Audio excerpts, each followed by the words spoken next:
자, 오늘 생명의 성령의 법이라는 제목으로 말씀을 증거하도록 하겠습니다. 이제 우리가 이거는 좀 다른 얘기인데요.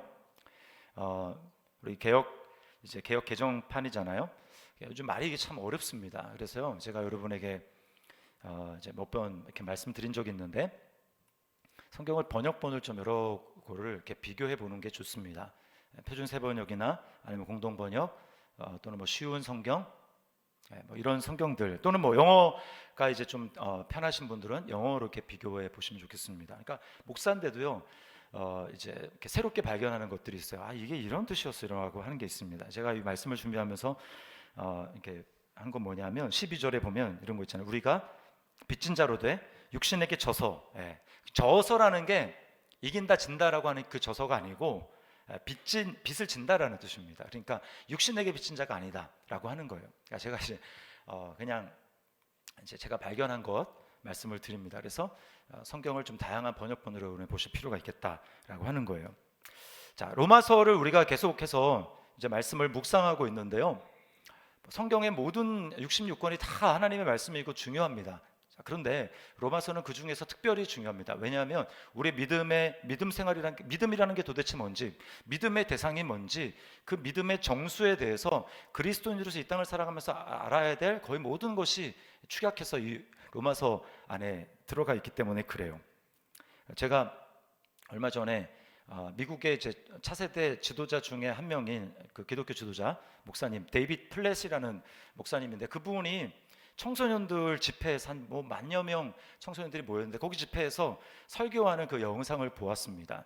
이제 근데 시편의 한 말씀인데 하나님이 말씀을 높이셨다라고 하는 그 딱 한 말씀을 가지고 우리도 하나님의 말씀을 높여야 된다. 우리가 하나님 말씀을 사랑하고 읽고 묵상하고 암송하고 우리가 하나님 말씀을 높여야 된다라고 하면서 설교를 하는데요. 뭘 설교하냐면 로마서 1장부터 8장까지를 그냥 선포하는 거예요.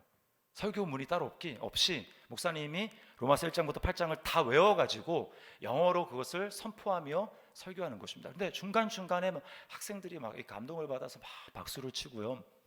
그런 모습을 봤어요. 그러니까 단순히 암송하는 게 아니라 이렇게 막 버벅거리거나 막히는 게 전혀 없이요. 로마서 1장 1절부터 8장 39절까지를 선포하는 것입니다.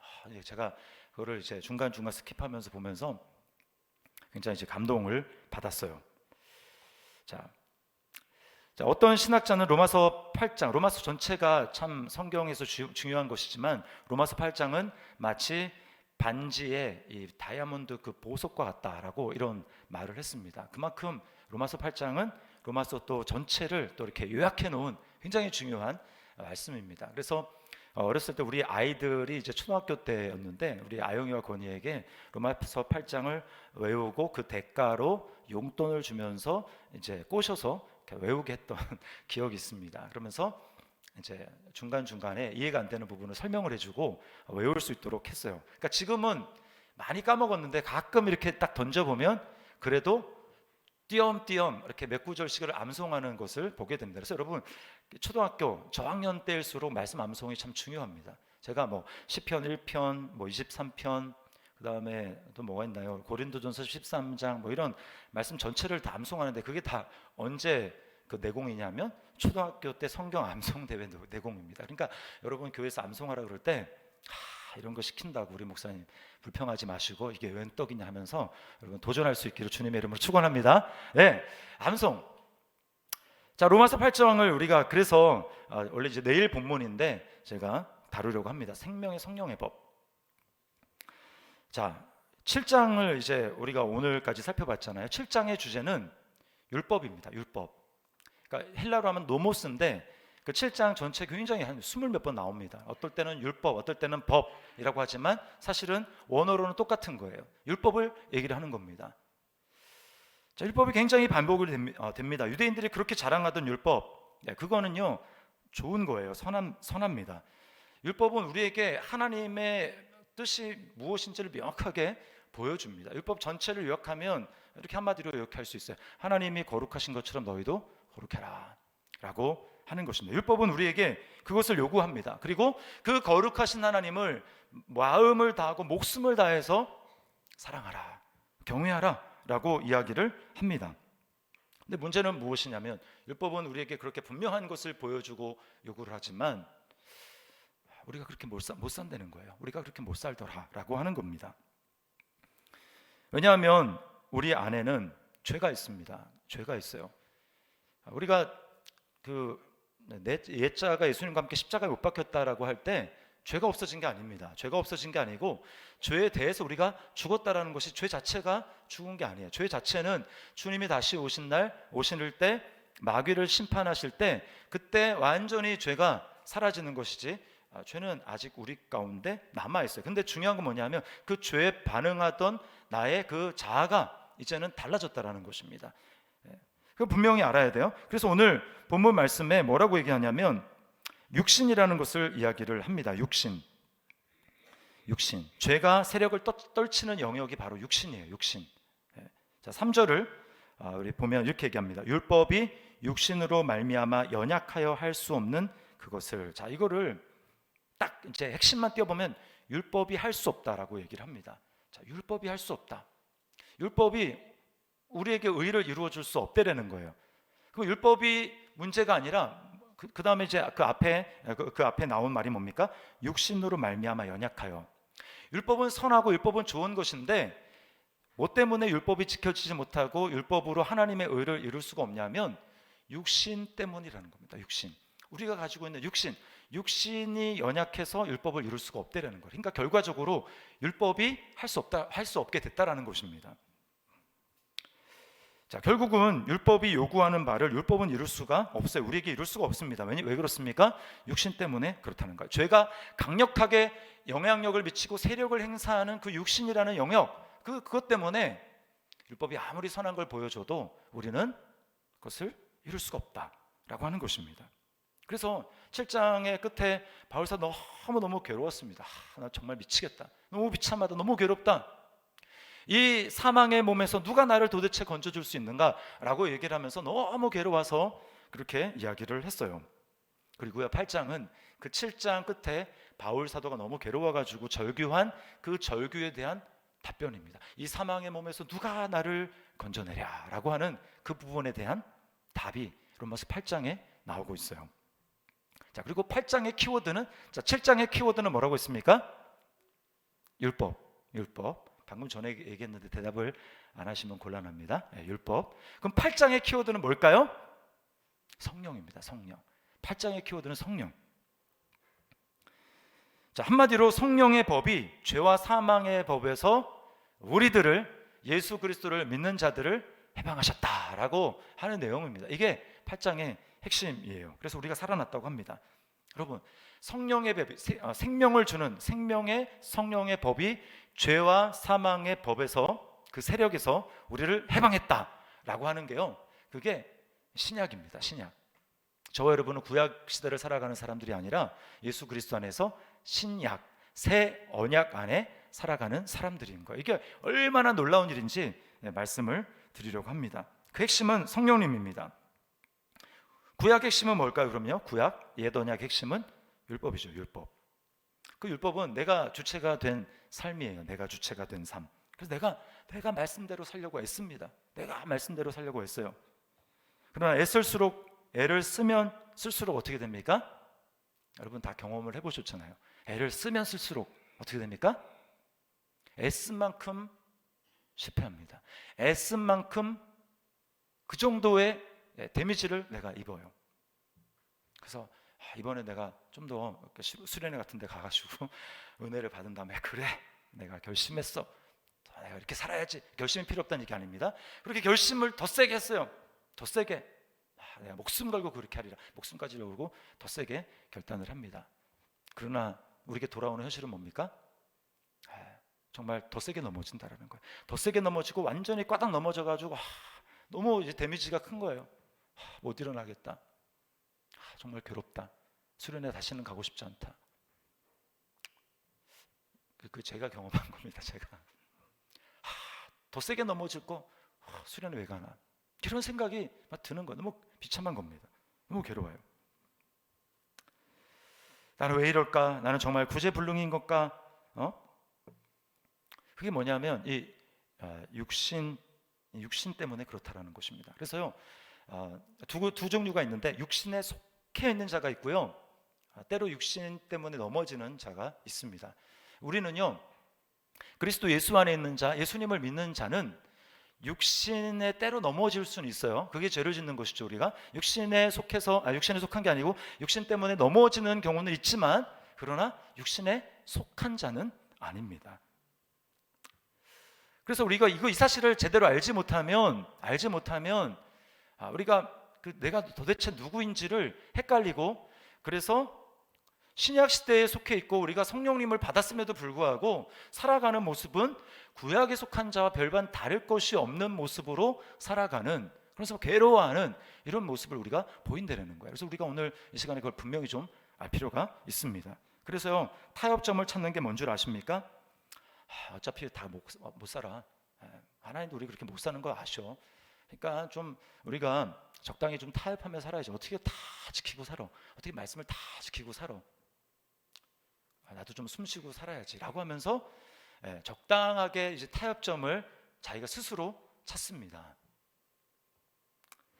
여러분, 그거는 하나님이 원하시는 게 아니에요. 우리가 완벽한 삶을 살아야 된다 이런 말씀을 드리는 게 아니고요, 하나님이 우리에게 원하시는 삶이 아니라는 것입니다. 그거는 지금 구약적인 관점으로 우리 하나님의 뜻을 행하려고 하는, 그렇게 접근하고 있다라는 거예요. 육신적인 관점으로 접근하고 있습니다. 자, 아까 제가 육신에 속해 있다라는 말과 육신의 때때로 넘어진다라고 하는 말이 다르다고 말씀을 드렸어요. 자, 육신에 속해 있다라는 건 뭐냐 하면 아직 거듭나지 않은 것입니다. 아직 그리스도 안에 있는 삶이 아니에요. 자, 그렇기 때문에 하나님의 뜻을 당연히 이룰 수가 없죠. 반면에 예수님을 믿었지만 이거 사실을 구분하지 못하고 육신 가운데 살아가는 사람들이 있는데요, 그건 뭐냐 하면, 그렇기 때문에 하나님의 주시는 참된 생명과 평안을 누릴 수가 없다라고 하는 것입니다. 여러분, 본문에 육신을 따른다, 육신에 있다라고 하는 말은 어쩌다가 육신적인 그런 삶을 살았다, 죄를 지었다라고 말하는 게 아니고요, 그런 삶이 아예 완전히 딱 세팅이 돼서 여기 육신의 생각이라고 말할 때 그건 마인드 세팅을 얘기하는 겁니다. 계속 그것만 바라보고 있는 그 상태를 이야기를 하는 거예요. 계속 육신 가운데 살아가는 삶을 이야기를 하는 것입니다. 요한일서에서는 이 말이 뭐냐면, 하나님으로 난 자마다 죄를 범하지 않는다라고 할 때 우리가 죄를 한 번도 안 짓는다는 말이 아니고 계속 죄 가운데 살아가는 삶을 이야기를 하는 것입니다. 그게 여기서 육신에 있다라고 하는 말이 바로 그런 뜻이에요. 그 결과는 무엇입니까? 당연히 육신의 생각은 사망인 것입니다. 마인드 세팅이 그렇게 되어 있어서 계속 그렇게 삶을 살아가면 그 끝은 사망인 것이죠. 아담과 하와가 하나님으로 인정하지 않고 하나님에 대해서 반항하고 하나님을 마음에 두기를 싫어하고 하나님의 법에 순종하기를 거부하는 이런 삶을 아담 이래로 모든 사람이 다 그렇게 살아왔습니다. 그럼 깨닫는 게 뭐예요? 하나님 만족시키기가 너무 어려워요. 하나님 앞에서 죄책감을 느낍니다. 하나님이 두려워요. 내가 아무리 종교적인 행위를 많이 충분히 한다 할지라도 마음속에는 여전히 죄책감이 남아 있습니다. 정죄함이 남아 있어요. 정죄감. 법적으로도 그렇고요. 그리고 내가 개인적으로 느끼는 감정도 그렇습니다. 찝찝함이 떠나지가 않아요. 이거는 예수님을 믿는 사람도 마찬가지입니다. 이게 육신이라는 게 어떤 것인지 잘 알지 못할 때, 내가 성령 안에서 그리스도 안에서 살아간다라는 그 모습이 어떤 것인지 잘 알지 못할 경우에 우리도 그럴 수가 있다라는 거예요. 자, 그럼 하나님이 하신 방법이 무엇인가? 그건요, 왜 아까 구약에서는 율법이 내가 주체가 되어서 율법을 지키는 삶을 살았는데 그것이 하나님의 생명과 평안을 누릴 수 없느냐라고 하면, 자, 지금 아담 이래로 완전히 문제가 해결된 게 아닙니다. 죄 문제가 해결이 되지 않아서 지금 하나님이 이스라엘 백성들을 구원하셨음에도 불구하고 이스라엘 백성들은 하나님과 완전히 하나가 되지 않았어요. 하나님과 분리가 되어 있습니다. 하나님의 은혜로 구원하신 것뿐이죠. 그래서 그들이 아무리 율법을 가지고 지키려고 노력을 하고 해도 그들 마음 가운데 죄에 대한 생각이 계속 떠나지 않고 남아 있습니다. 히브리서가 그걸 얘기를 하는 거예요. 동물의 제사로는 짐승의 피를 흘려가지고는 죄를 생각나게 하는 것이 계속 있다. 찜찜하다. 완전 해결되지 않았다라고 이야기를 하는 겁니다. 자, 그래서 하나님이 하신 방법은 뭐냐면 이 죄의 문제를 완전히 해결하기로 작정을 하신 겁니다.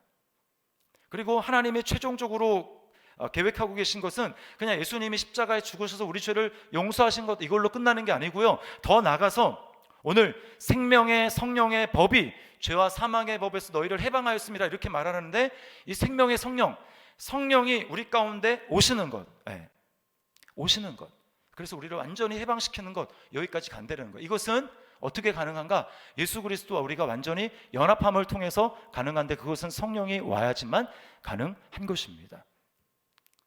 여러분, 아담이 범죄하기 전에 아담은 하나님과 하나였어요. 하나님이 그 코에 짐승과는 다르게 유일하게 세상에 있는 모든 피조물과도 유일하게 아담에게만, 하나님이 아담과 하와 사람에게만 그 코에 생기를 불어넣으셨다고 얘기를 합니다. 이게 숨이잖아요. 근데 이 숨이 구약에 보면 하나님의 호흡 또는 뭐 바람 이런 거를 이제 구약에서는 루아흐라고 얘기하고 신약에서는 푸뉴마라고 하는데, 그게 뭐 바람 또는 하나님의 영이라고 이야기를 합니다. 하나님의 숨, 유일하게 인간에게만 하나님의 영을 주신 거예요. 하나님의 성령을 부어주신 것입니다. 그래서 아담과 하와는 하나님 안에 있었어요. 하나님과 분리되지 않고. 그들에게 하나님의 말씀은 그 자체가 생명이었습니다. 하나님의 말씀과 내가 분리된 게 아니에요. 하나님의 말씀을 들으면 그 말씀이 내게 그대로 생명이 되는 것입니다. 이게 성령 안에, 하나님 안에 있는 자가 말씀을 대하는 방식이에요. 그러나 아담과 하와가 하나님과 분리되고 죄를 지어서 하나님과 분리된 다음부터는 말씀이 동시에 생명이 되지 않습니다. 그냥 율법은 나와 별개로 떨어져 있는, 따로 존재하는 타자예요. 타자. 하나님도 마찬가지입니다. 그래서 그런 상태로 내가 아무리 열심히 해봤자 마음속에 남는 것은 뭔가 좀 부족한데 라는 생각이 늘 따라다니는 거예요. 하나님이 이걸 아십니다. 그리고 구약에는 어쩔 수가 없어요. 짐승의 제사로는 어차피 완전히 깨끗해지지가 않고 거기 하나님이 영이 오셔야 되는데, 그래서 육신대로 계속 살아갑니다. 마침내 창세기 6장에 오면 어떻게 됩니까? 노아 시대에 사람들이 완전히 그냥 육체가 됐어요. 그래서 하나님 뭐라고 얘기합니까? 내가 더 이상 영원히 사람들과 함께 나의 영이 사람과 함께하지 아니하리니 이는 저들이 육체가 됨이라 라고 말씀을 하는 거예요. 하나님의 영이 완전히 떠났습니다. 그러니까 여러분, 이런 상태에서는 우리가 말씀대로 정말 하나님 마음이 정말 기뻐서, 내 마음이 자원하는 마음으로 정말 기뻐서 하나님을 따르고 하나님을 섬기고 하나님을 사랑하고 하나님 말씀을 지키고, 이게 안 되는 거예요. 그래서 어디까지가 하나님이 생각하신 거냐면 예수 그리스도의 대속과 우리의 죄 용서뿐만 아니라 더 나아가서 우리에게 성령을 주시는 것입니다. 자, 그런데요, 구약에도 성령님이 계셨습니다. 구약에는 성령 또는 뭐 거룩한 영, 하나님의 영 이런 이름으로 성령님이 계셨는데, 예수님이 보내주시는 우리에게 보혜사라고 말씀하시는 그 성령과 차이가 있어요. 다른 분이냐? 그게 아닙니다. 차이가 어떻게 있습니까? 구약에는요, 성령이 우리 마음 가운데 계실 수가 없어요. 왜? 아까도 말씀을 드렸지만 우리가 완전히 내면이 깨끗해지지 않았기 때문입니다. 그러니까 하나님의 영이 우리 속에 거할 수가 없는 거예요. 거해도 하나님이 어떤 때를 따라서 무슨 사사를 세우든지 무슨 기름을 부을 때 그 사람에게 하나님이 어떤 일을 행하시기 위해서, 말씀을 선포하기 위해서 또는 기적을 행하시기 위해서 하나님이 어떤 사사에게 하나님의 능력으로, 성령으로 임재하는 경우가 있죠. 그러나 그것은 내면에 임하시는 게 아닙니다. 우리가 보통 성령의 내주라고 하는 것은 뭐예요? 성령님이 우리 안에 거하시는 겁니다. 그리고 안에 거하셔서 떠나지 않으시는 거예요. 그래서 우리 안에서 끊임없이 계속해서 하나님의 자녀인 것을, 내가 구원받은 자녀인 것을 계속해서 성령님이 우리 안에서 말씀하시고 증거를 해주시는 거거든요. 그래서 우리가 확신할 수 있는 거거든요. 다른 거예요. 우리 안에 오시기 위해서 하나님의 구원의 플랜은 성령을 우리에게 부어주시는 것까지 가야 하는 것입니다. 그러기 위해서 예수님을 보내주신 거예요. 율법이 할 수 없는 일을 하나님은 어떻게 하십니까? 자기 아들을 보내셨어요.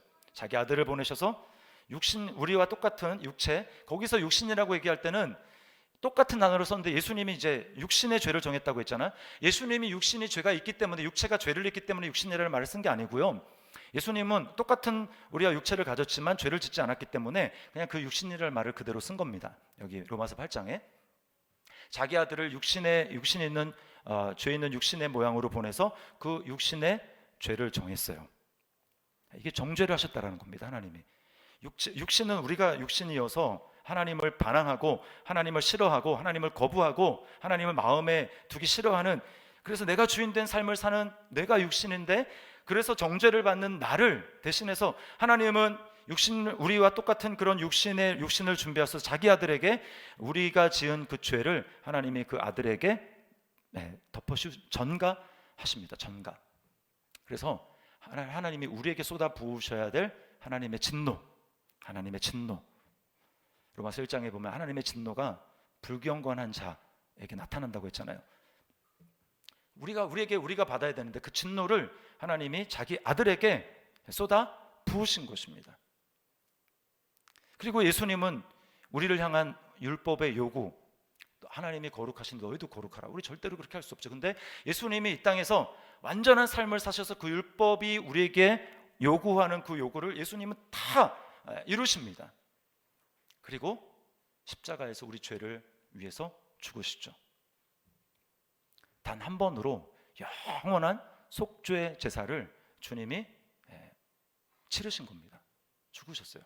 그리고 이제는 그 예수를 구약에서 짐승을 가지고 오면 어떻게 합니까? 짐승을 가져오면 이렇게 안수를 합니다. 안수를. 자기가 죄를 지었는데 이 짐승을 가지고 오면 그 짐승의 머리에 죄 지은 사람이 안수를 합니다. 안수를 하면 그 하나님이 어떻게 보시냐면 내가 지은 죄가 그 짐승에게 전가된 것으로 하나님 보시고 내가 죽을 자리 대신 그 짐승을, 이 죄를 지은 사람이 자기가 죽이는 거예요. 자기가 피가 튀고 끔찍하겠죠. 그리고는 그 짐승을 조각조각 각을 떠서 태워서 하나님 앞에 바치는 겁니다. 그러면 그러니까 내 죄가 예수 그리스도에게 전가되는 것, 이 안수하는 것, 그것은 어떻게 그 예수님의 피가 나에게 내 죄를 씻는 나에게 전가되는 것으로 하나님 여겨주시는가? 그게 우리가 믿음으로 하나님 앞에 고백하면서 내가 죄인이고 예수 그리스도가 나의 죄를 씻는 유일한 길이고, 예수 그리스도가 이제 전에 육신은 무엇입니까? 하나님의 통치를 거부하는 것입니다. 내가 왕이 되고 내가 스스로 통치하겠다, 그 삶이 죄인데 그게 우리 육신 안에서 작동하는 원리였단 말입니다. 그것이 모든 죄들을 양산하고 있는 것이죠. 근데 이제 그리스도 안에서 새롭게 된 것은 무엇이냐면 내가 그 예수님의 통치를 받아들이겠습니다. 하나님의 통치를 받아들이겠습니다. 나는 그분 앞에 무릎을 꿇습니다 라고 하는 것을 인정하고 그렇게 고백하는 것, 이것이 바로 양의 머리에 손을 얹는 그 믿음의 행위가 되는 거예요. 그렇게 하면 어떻게 됩니까? 예수 그리스도의 영이 우리에게 부어집니다. 근데 이게 놀라운 것은 뭐냐면 이제 우리 안에 예수님의 핏부림으로 말미암아 우리 내면이 완전히 깨끗하게 되고 새로워짐으로 말미암아 이제 하나님이 성령을 보내시는데, 그 성령은 구약의 이스라엘 백성들이 경험했던 그런 성령과 전혀 다르게 우리 내면에 들어오셔서 영원히 떠나지 않으시고 내주하시는 그 성령님이 되신다라는 것입니다. 여러분 믿으십니까? 네, 이게 왜 중요하냐면요, 뭐 그거 아닌가라고 하지만 달라요. 왜 신약에 특별히 사도행전 이후에 성령님을 뭐라고 하냐면 오늘 본문에도 그렇죠. 그리스도 예수의 영이라고 이야기를 합니다. 구약에는 이게 있을 수가 없어요. 구약에는 예수 그리스도가 죽으시고 부활한 일이 없기 때문에, 예수님 메시아로 온 일이 없기 때문에 그냥 하나님의 영이고 그냥 성령입니다. 그냥 거룩한 영입니다. 그러나 예수님이 십자가에서 피 뿌려 자기 피를 뿌려 속죄 사역, 진정한 속죄 사역을 하시고 부활하셨잖아요. 부활하시고 승천하신 다음에 이제 왕으로 등극하셔서 우리에게 보내주실 그 성령은 보혜사인데 예수 그리스도의 영이라고 이야기를 하면서, 그 성령님이 오셔서 하는 일은 무엇입니까? 우리를 예수님이랑 하나 되게 하신다라는 거예요. 이게 중요합니다.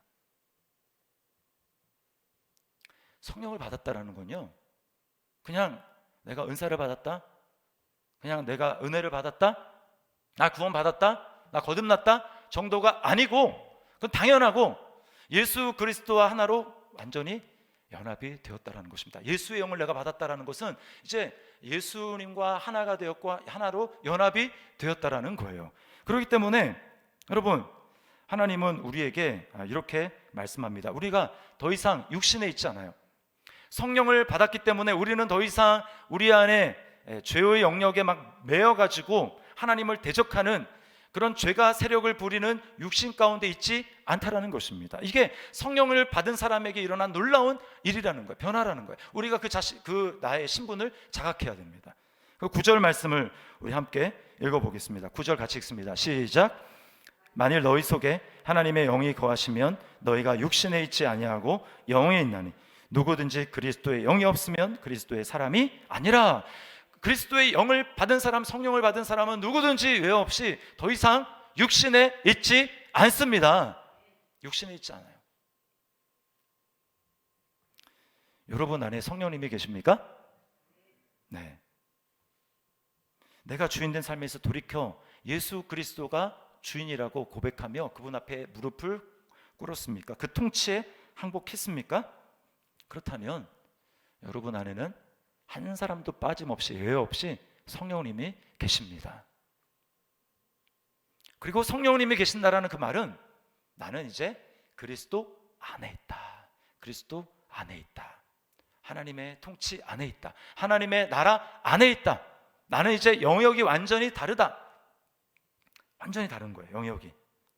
비록 괴롭고 고통스러운 이 세상에 발을 딛고 그리고 때때로 내가 나의 신분을 좀 착각하고 눈에 보이는 것에 너무 그게 강력해서 거기 넘어가가지고 죄를 짓고 그렇게 할 수 있죠. 넘어질 수 있어요. 그러나 여러분, 우리는 전혀 다른 영역에 있다는 것입니다. 부활의 능력이 역사하는 새로운 피조물이에요. 자, 예수 그리스도를 죽음 가운데 살리신 그 성령님, 그 영이 우리 안에 거하고 있지 않습니까? 그렇다면 예수님 부활했다라는 것은 뭘 얘기를 하는 거예요? 이제 완전히 다른 질서가 펼쳐졌다라는 것입니다. 이제 죄 가운데 죽고 썩고 없어지는 그러한 질서에서 다른 질서로 차원을 이동했다라는 거예요. 그리고 그 예수를 죽은 자 가운데서 살리신 이의 영, 즉 성령님이, 보혜사가, 그리스도의 영이 우리 안에 거하시면 우리는 완전히 다른 새로운 피조물이 되는 것입니다. 우리 지난번에 성경 암송대회 때 고린도서 5장 17절 말씀 암송했죠? 네. 여기 다 암송했던 분들 앉아 있는데 복습하는 의미에서 다시 한번 암송해 볼까요? 자, 고린도서 후서 5장 17절 첫 번째 구절이니까 설마 이거를 까먹지는 않으셨을 것 같아요. 같이 한번 암송해 보겠습니다. 시작. 그런즉 누구든지 그리스도 안에 있으면 새로운 피조물이라. 이전 것은 지나갔으니 보라 새 것이 되었도다. 할렐루야. 여러분, 이게 그리스도 안에 있으면 새로운 피조물이라는 것은 이제는 완전히 달라졌다는 거, 완전히 달라졌다는 거예요. 이제 썩고 없어지는 그런 것에 종노릇하는 허무한 그런 삶이 아니라 예수님이 부활하신 것처럼 우리는 새 하늘과 새 땅의 영역에 이제 맞닿아 있는 것입니다.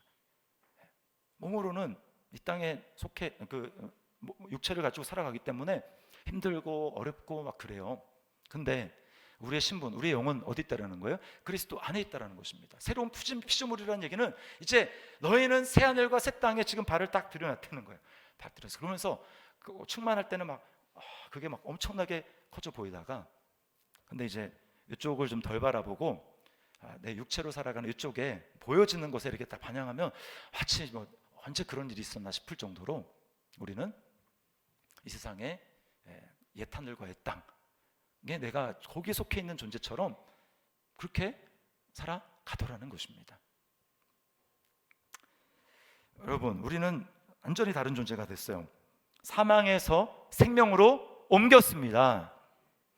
흑암의 권세에서 사랑의 아들의 나라로 옮겨졌어요. 이제 우리는 사는 곳이 다르기 때문에 더 이상 마귀가 세상의 질서를 가지고 우리를 정죄할 수 없습니다. 다른 곳에 사는데 어떻게 정죄하겠어요? 우리가 이미 그리스도 안에 있는데 그리스도 안에 있는 우리를 누가 정죄할 수 있단 말입니까? 우리 그리스도 안에 있는데, 예수님 안에 있는데 정죄할 수가 없는 거예요.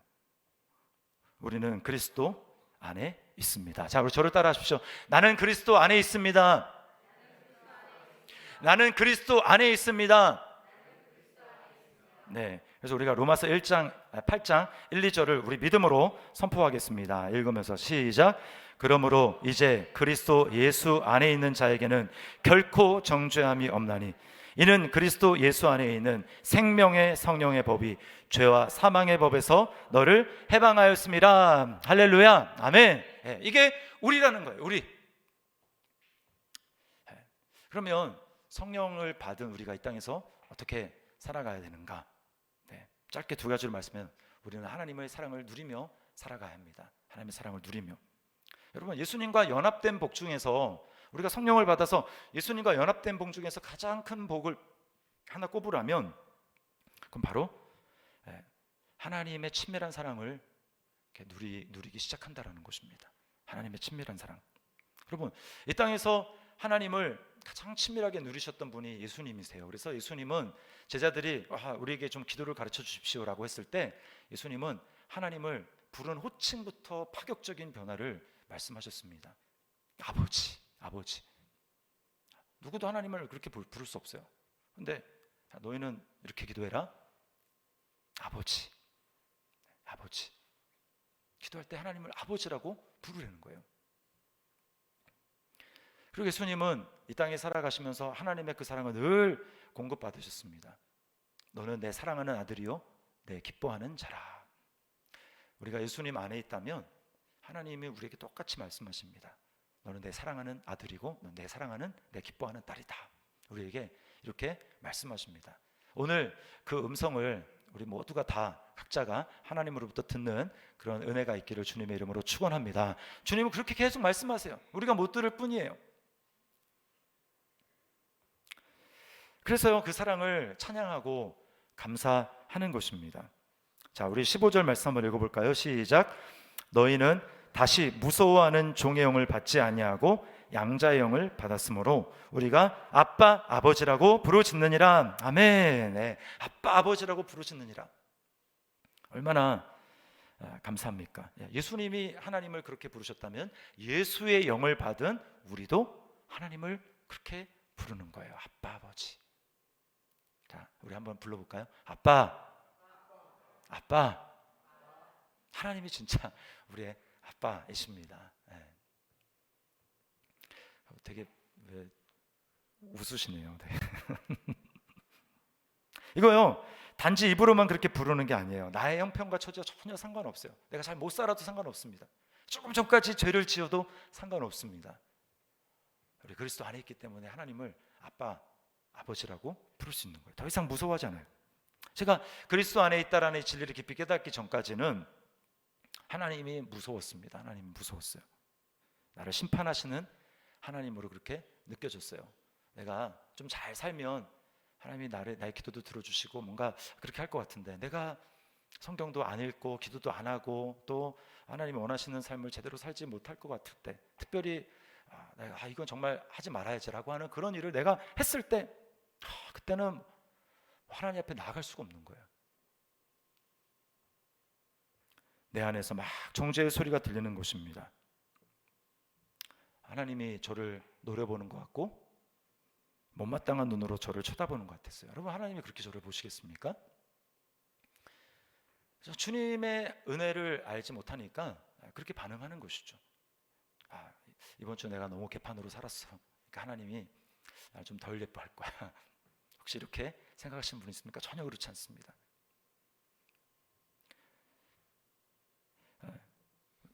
근데 이제 우리가 이제는 달라요.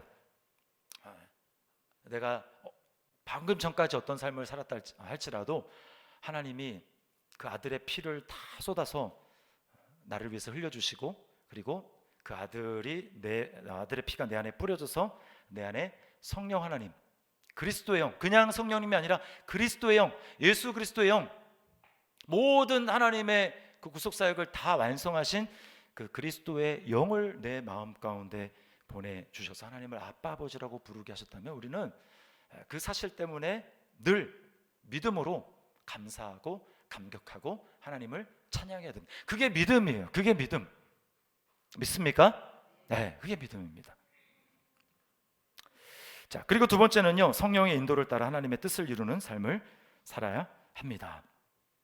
자, 여러분, 이 하나님의 뜻은 하나님의 뜻을 목사님 제가 잘 모르겠는데요. 저를 향한 하나님의 뜻을 잘 모르겠습니다. 그러나 제가 명백한 하나님의 뜻을 모든 사람에게 오늘 이 시간 여러분에게 해당되는 하나님의 뜻을 하나 말씀해 드릴게요. 그게 뭐냐? 기뻐하는 것입니다. 그리고 감사하는 것입니다. 그것이 그리스도 예수 안에서 너희를 향한 하나님의 뜻이니라. 목사님, 지금 제가 이런 문제가 있습니다. 또 이런 상황이 있습니다. 몸이 이렇게 아픕니다. 또 경제적인 상황은 이런 어려움이 있습니다. 상관없이 거기 항상과 범사라는 것은 조건에 매이는 게 아닙니다. 왜요? 우리가 그리스도 안에 있기 때문입니다.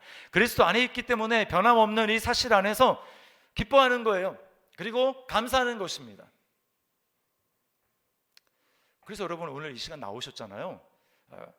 그게 안 되기 때문에 기도를 하라는 것입니다. 그게 안 되기 때문에. 기도는요, 내가 육신적인 기도는 그거예요. 내가 원하는 딱 문제가 있습니다. 그러면 하나님 이 문제가 반드시 이렇게 해결이 돼야 됩니다. 반드시 이렇게 해주십시오 라고 그렇게 기도하죠. 물론 이제 기도를 배워가는 과정에서 처음에 그렇게 할 수 있는데, 그러나 정말 하나님이 우리에게 원하시는 기도, 우리가 해야 될 기도는 뭐냐면 하나님을 누리고 감사하고 기뻐해야 되는데 그게 안 되잖아요. 우리가 그 안 되는 이유는 하나님의 사랑이 실제로 나에게 잘 느껴지지 않아서 그렇습니다. 그러면 우리가 해야 될 기도 뭘까요? 쉬지 말고 기도해라 라고 하는 이 항상 기뻐함과 범사의 감사함 사이에 있는 쉬지 말고 기도하라, 그것은 하나님이 내게 베풀어 주신 은혜가 성령으로 말미암아 다시 한번 생생하게 기억나서 그래 맞아, 내가 그런 존재지, 내가 그런 하나님의 사랑을 받은 존재지, 내가 그리스도 안에 있는 존재지 라고 하는 것이 내 안에 그냥 머리로 동의하는 정도였는데, 말씀을 듣고 찬양을 하고 기도하는 중에 내 안에 계신 성령님이 점점 잊고 있었던 사실을 내 안에 막 깨닫게 하시는 겁니다. 하나님이 이런 일을 행하셨지, 맞아, 내가 그런 존재였어. 그게 내 안에서 점점 커져가지고요, 그게 막 엄청 커져서 지금 있는 내 상황과 형편과 처지를 그냥 덮어버리는 거예요. 그래서 그게 뭐 별 문제가 아니네. 그러기 위해서 우리가 기도하는 것입니다. 오늘 이 밤에 우리에게 그런 역사가 나타날 수 있기를 주님의 이름으로 축원합니다. 우리는 더 이상 정죄를 받는 존재가 아닙니다. 그러므로 누구든지 그리스도 예수 안에 있는 자에는 결코 정죄함이 없나니 이는 그리스도 예수 안에 있는 생명의 성령의 법이 죄와 사망의 법에서 너를 해방하였음이니라. 아멘. 오늘 이렇게 믿음으로 선포하고 하나님의 사랑과 은혜를 경험하는 오늘 시간 될 수 있기를 주님의 이름으로 축원합니다.